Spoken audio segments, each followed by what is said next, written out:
Le groupe écologiste se félicite que ce nécessaire projet de loi sur la politique de la ville et la cohésion urbaine soit examiné aujourd'hui devant notre Assemblée.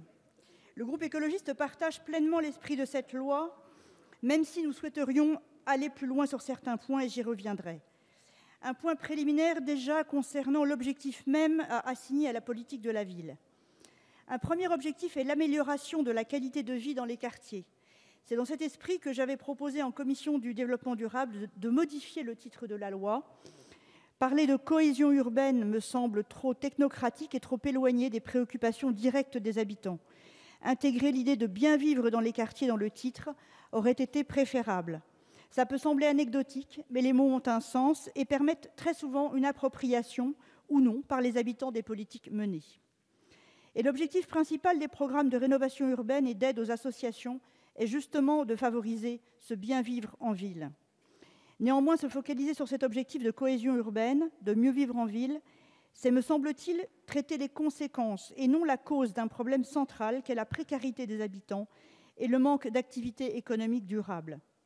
C'est pourquoi il serait nécessaire de donner un autre objectif à la politique de la ville, qui est d'améliorer la situation économique, sociale et environnementale du quartier. Comme pour la fiscalité comportementale, dont l'objectif est de réduire la base fiscale, l'objectif de la politique de la ville est de réduire le nombre de quartiers prioritaires en améliorant le niveau de vie des habitants. Pourtant, sur cette dernière décennie, aucun quartier entré dans le périmètre de la politique de la ville n'en est sorti. Et ce projet de loi ne va, une nouvelle fois, pas assez loin dans la recherche de solutions pour traiter les causes du problème, et donc de combattre les inégalités et les discriminations. Inégalités qui ne doivent pas être considérées comme irréversibles. Je voulais le rappeler, mais je le sais bien, la politique de la ville ne peut pas tout. Venons-en aux dispositions de cette loi. La concentration des moyens et donc la réduction du nombre de quartiers prioritaires, mesure phare de ce projet de loi, est une nécessité budgétaire. Deux questions se posent cependant. La première concerne les territoires qui sortent de la géographie prioritaire, plus de 1000. Le statut de territoire de veille a été adopté en commission et c'est une avancée essentielle. Mais la question demeure du soutien à apporter à certaines associations qui œuvraient dans ces quartiers et qui n'auront plus de financement spécifique. Avec de faibles sommes investies, la politique de la ville peut déboucher sur de grands résultats, utiles, compte tenu notamment de ce qui se produirait si elle n'existait pas. Je pense notamment aux associations qui œuvrent dans le domaine de l'éducation, de l'alphabétisation, celles qui aident dans l'apprentissage du français, etc. Il n'est pas anodin dans certains quartiers de supprimer des petits financements aux associations. Si un territoire fraîchement sorti de la géographie prioritaire y retombe quelques années après, car sa situation s'est dégradée, ce serait un échec de la politique de la ville. C'est pourquoi cette stratégie de territoire de veille devra être réellement active et surtout réactive en cas de dégradation des indicateurs sociaux et économiques. De même, qu'en est-il des dispositifs de droit commun qui s'appliquent prioritairement dans les quartiers prioritaires ? Je pense aux emplois d'avenir, pour lesquels les conditions d'attribution sont plus souples pour les habitants des quartiers prioritaires. Mais d'autres dispositifs existent qui s'appliquent spécifiquement ou avec des dérogations aux quartiers prioritaires. Quel sera l'impact de l'abandon de dispositifs de droit commun dans les quartiers qui sortiront de la politique de la ville ? La deuxième préoccupation concerne le financement. Le recentrage des crédits ne doit évidemment pas déboucher sur une baisse globale de la dotation allouée à la politique de la ville. Et je me pose donc la question, s'agit-il de faire mieux avec moins ou de faire beaucoup mieux avec autant ? L'inscription à l'article 2 d'un nouveau plan de rénovation urbaine est une bonne chose. Certes, le financement prévu est moindre que pour le premier programme de rénovation, mais avec 5 milliards d'euros, il permet au final de lever 20 milliards d'euros, ce qui est loin d'être négligeable pour une deuxième phase.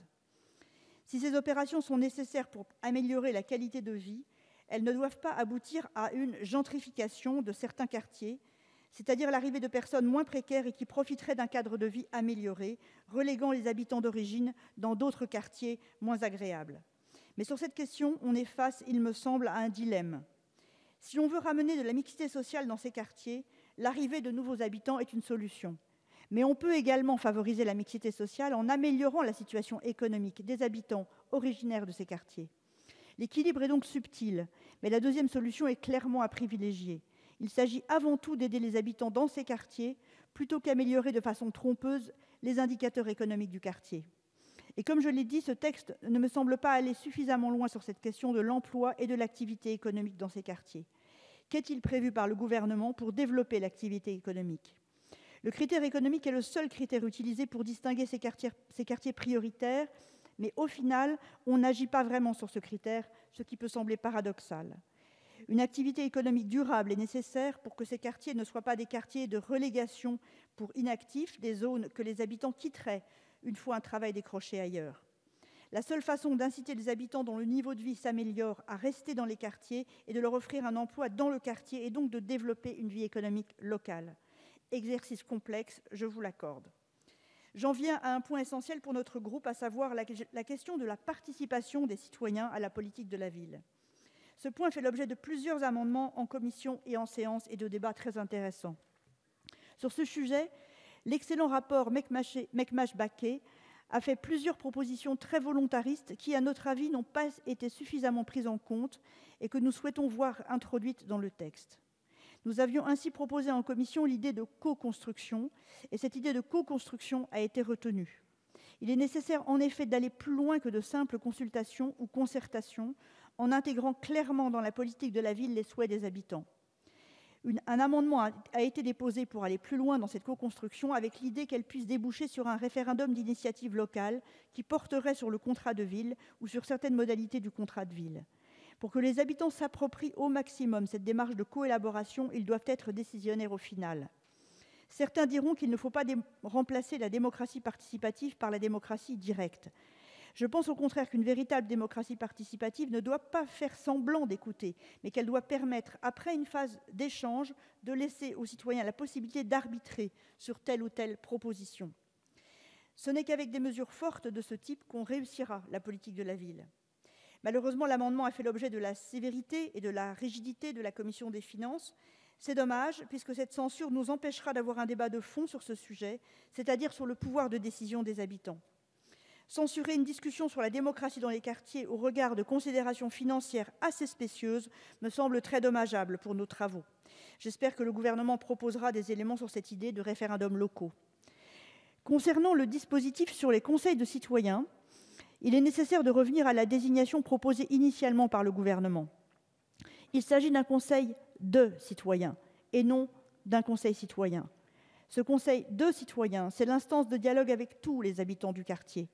Le choix des mots a dans ce domaine une forte portée symbolique, s'agissant de quartiers et de populations qui souffrent bien souvent d'un sentiment de relégation, voire d'abandon.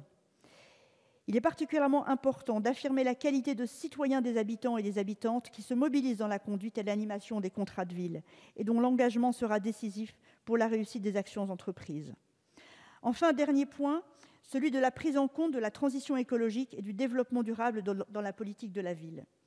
Les opérations d'aménagement urbain menées notamment dans le cadre de l'ANRU doivent intégrer les objectifs de lutte contre la précarité énergétique, de transition énergétique et écologique de la société.